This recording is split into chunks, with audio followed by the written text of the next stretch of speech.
Hi everyone, Leo here again, and joined again by the world-famous Timothy Ferriss with a new book coming out. In case you missed the last video, which I think we're going to show the other video first. This is the 4-Hour Chef. Yeah, choose your own adventure guide to learning any skill. Languages, sports, cooking, whatever. So I highly recommend it. I've looked through the book. I haven't actually read it yet, but it looks like there's a ton of amazing things in there about learning how to cook, but also just learning, like how to learn anything, really. Yeah, kind of like Zen and the Art of Motorcycle Maintenance isn't only about motorcycles. This uses cooking to introduce people to all sorts of different sidebars and adventures in learning in general.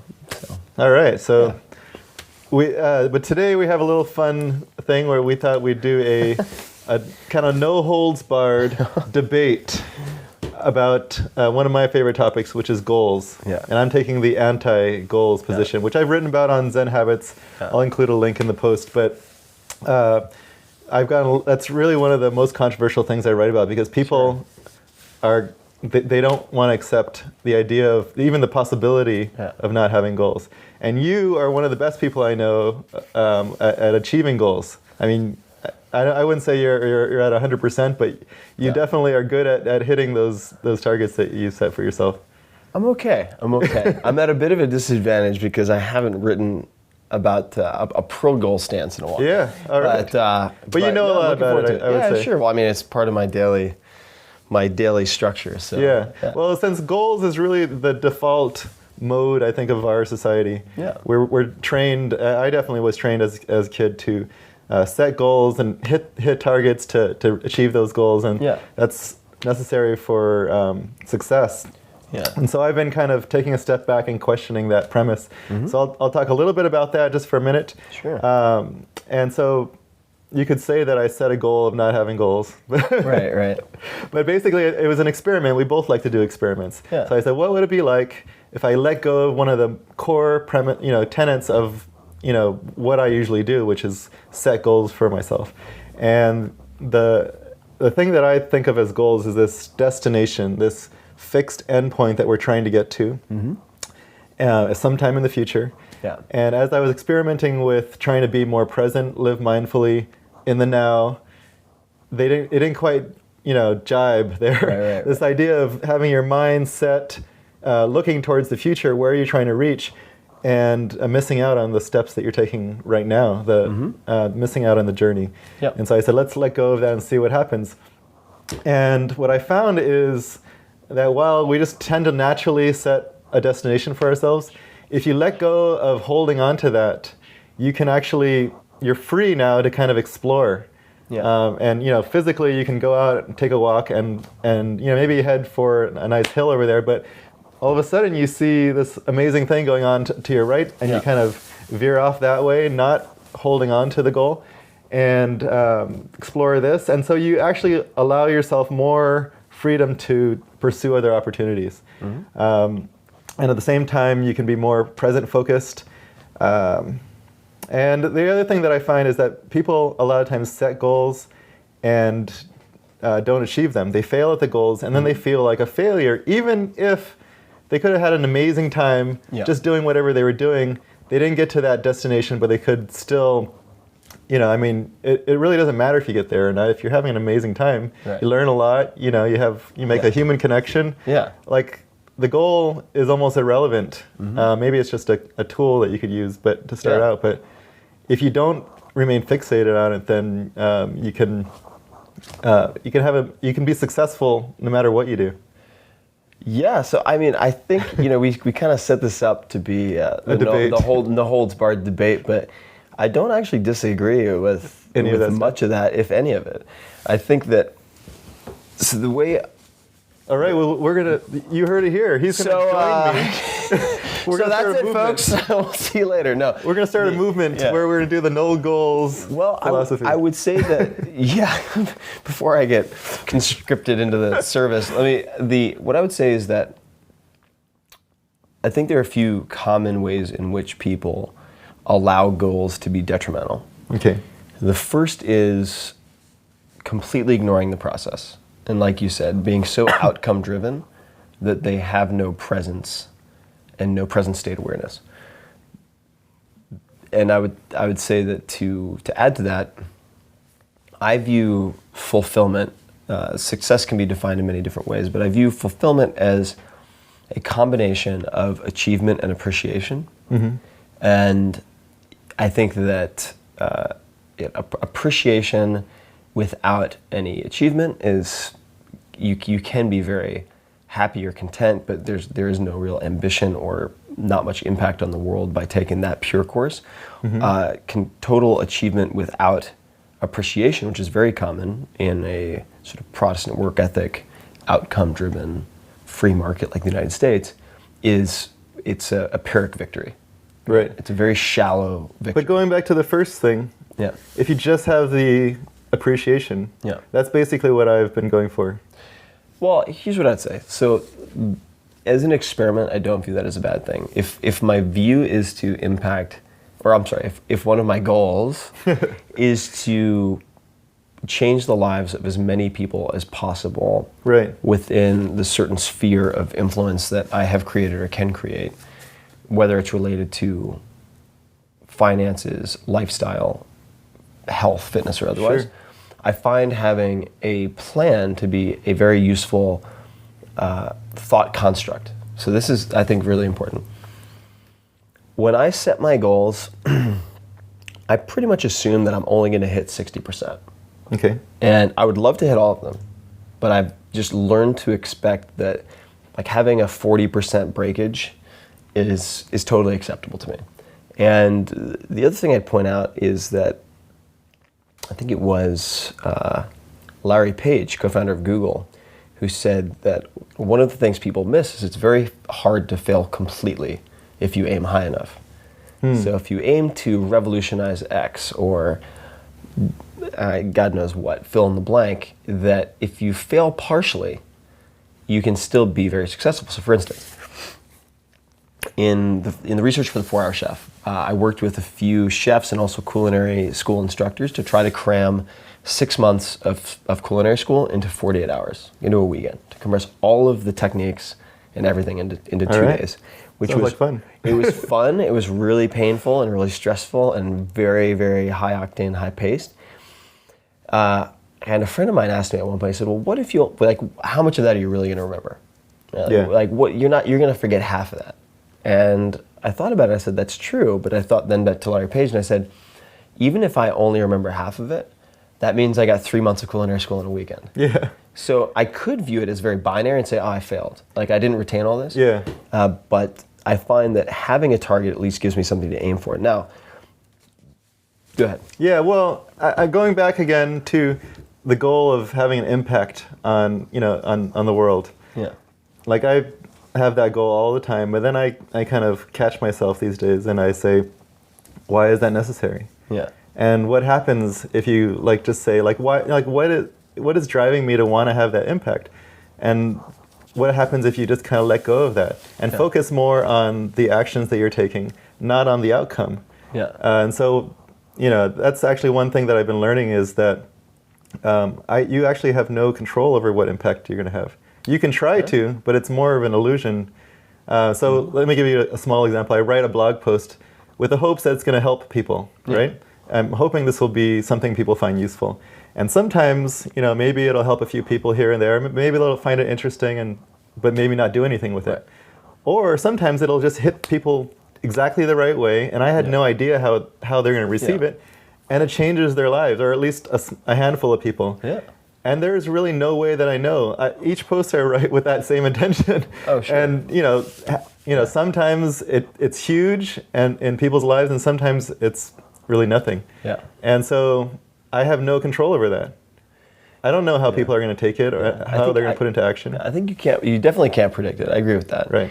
And I mean, just to I think look at the aligned sides of things. One of my favorite quotes, and I forget the attribution, is not all who wander are lost. Right? And Tolkien. All right. Love it. And if you look at, for instance, my life from mid-2000, I guess mid-2004, I might be mixing up the dates, to toward ends of 2005. So all of the travel, the walkabout that then led to the writing of the 4-Hour Workweek. what I decided during that period was my entire life has been regimented to 15-minute outlook increments. Okay. And everything has been planned down to the finest detail. I just want to wander. Right. And that's what I did. So I would wander around, and if kind of a goalless existence. Right. So if 3 people said, go to Galway, what are you doing in Dublin? Go to Galway. Okay, I'll go to Galway. I went to Galway. And then I bounced around. But every once in a while, I would find something that really excited me, like hurling or learning German or tango or whatever. And then I would move into more of a goal-focused framework. Sure. The reason being, if I got really excited about something and I wanted to get better at it, right, that's a natural outgrowth of my wandering, right? Okay. That was a natural, positive outgrowth of my wandering that I would not have had I chosen not to wander. Right. Okay? Once I found what excited me, in order for me to choose what actions to take, just on a daily basis, to choose what actions to take, you had to have some kind of direction. I had to have some type of context. Yeah. And the context for me was, I want to dance tango, and my options are stay the same, get worse, get better. I would like to get better. Yeah. And then that informed my decisions about how to choose which classes to take or how to dissect certain moves and so forth.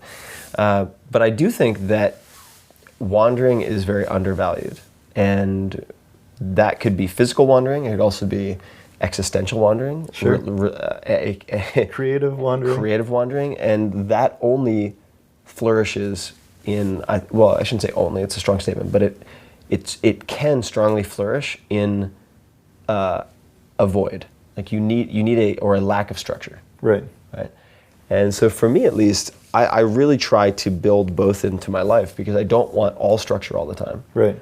And even if I have a goal, I try to build in and even, as ironic as it might seem, schedule time to like stop and smell the roses. Yeah. So I will have long dinners with friends, 3, 4, 5-hour dinners with friends and so forth. So you've been balancing the goalless mode with the goal mode. Yeah. Which I think is great. Yeah, and I've tried, but all this stuff is an experiment. Yeah, same here. And I find the goal mode creeping in all the time. Yeah. And you can't just shut it off. So what I find is kind of play with that. Like what happens if I do all of a sudden want to lose the last of my belly fat? Like what am I going to do there? Right. And then but what I usually find is myself going back to like why is that so important? Why is it that important that I lose that belly fat? Like, is it going to change my life? Is there some fantasy that I have? Yeah. And the truth is, that's another problem that I have with the goals is that we have this fantasy of what it's going to be like when we get there. Well, I agree with that, 100%. And it's almost never lives up to that fantasy. Well, I agree with that 100%. There's a great book called Stumbling Upon Happiness by Daniel Gilbert of Harvard. Okay. And boiled down to its essence, the conclusion of the book, supported by research, is humans are really, really, really bad at predicting what will make them happy. Right. The end of story, like people are really just across the board terrible at predicting what will make them fulfilled or happy, right, or feel successful. So when I have goals, for instance, it's like with this book and so forth, if the 4-Hour Chef succeeds beyond my wildest dreams, and I hope it does. Screaming. Will that be as being in the moment? Will that solve all my problems? Will it address all the questions that I have unanswered? No, of course not. And I think that when people get themselves into a lot of trouble is when they imagine, like, if I just meet the perfect person, then all of these things will be fixed. My life will be perfect. If I just get a new job. If your book sells 1 million copies? Will be different. I'll be happy about it. Yeah. It will get to a side effect of me being happy with the success is it will get to a very large number of people. Yeah. Whom I'm confident it will impact a decent percentage of. I guess what I'm talking about is for you personally. Like, it could change the world, which I hope it does. Yeah. But for you personally, will you then, be there, or is there going to be the next thing? That's actually another criticism I have of goals is that it's a forward-looking process that never stops. You get there, you get this perfect job, and now it's like, what's the next thing? I need to get the perfect house. You get the perfect house.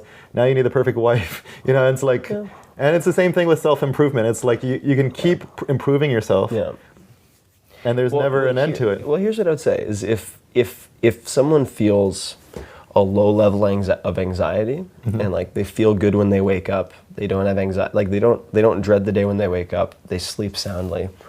Is that a bad thing? If a low level of anxiety. No, like if they feel grounded in the present state and that they're not constantly putting on blinders and ignoring everything around them, is it bad that they're constantly seeking to improve upon the next thing? Is that a bad thing? I wouldn't say it's a bad thing, but I think that, again, you can look into, like, why do you think things need to be improved? Like, why is it not good enough already? Yeah, I mean, there are things. Here's what I would say is, I'm very content. I actually have an exercise that I do. I don't know if I've ever talked about this. Every time I'm in a plane that's just about to take off or just about to land, I close my eyes and I think about the people I love in my life, and I ask, if I died right now, would I be happy with how I spent the last 48 hours? And yeah, I am. I mean, the point being, I don't think that, for me at least, I don't think they have to be mutually exclusive. And I suppose I view life pretty simply, that most of the time, doing what excites you and is healthy for you and the people around you is the best option, usually, not always. And when I know something's wrong, whether it's focusing on the present state or focusing on goals, it's when I wake up and I just want to go back to bed. Or I have trouble getting to sleep because I'm thinking about things that I need to do the next day. Yeah. In a negative way. Right. If I'm like so excited I can barely contain myself, different story. That's good. Yeah. But I really tend to make big decisions based on how I feel when I wake up and how I feel when I go to bed, and I try not to overthink it. So I think you're coming from a good place, but I think a lot of people are driven to improve themselves, improve their lives, reach these goals because they're dissatisfied with who they are and where they are, and they just don't like life in general, and they think they can become the next Tim Ferriss if they go and hit all these goals, Yeah, be careful what you ask for. I'm not sure they want to be the next Tim Ferriss. Well, if they're content and living in a beautiful place like this, sure. I mean, but I would say not to get too crazy, esoteric, but we're all fallible, right? We're all humans, and I know a lot of people who make any modicum of success that I have look like a joke. I mean, in this area, right? Like I know. Just like the legends of the legends, the icons and whatnot, they all have their problems. They all have their suffering. And what I would say is, learning to accept that as not even necessarily a bad part of life, but just a condition, a human condition, is really important. And what I see with people who are compulsively goal-oriented in an unhealthy way, it's when they focus on something like the work project or the business all the time. Yeah. Because if they stop running towards that, it'll force them to look at the things around them, and they're not going to like what they see. Yeah. Okay. Well, I think we haven't found enough to disagree on. I think if you're gonna do goals, you should do it the way Tim does it, and I think you've got a balanced, grounded approach to it. But I promise to use some curse words, so you're a fucking idiot. No. Leo, could you? But anyway, thank you, Tim. That was fun. Yeah, man. Yeah. Thanks a lot. Thanks a lot, everybody.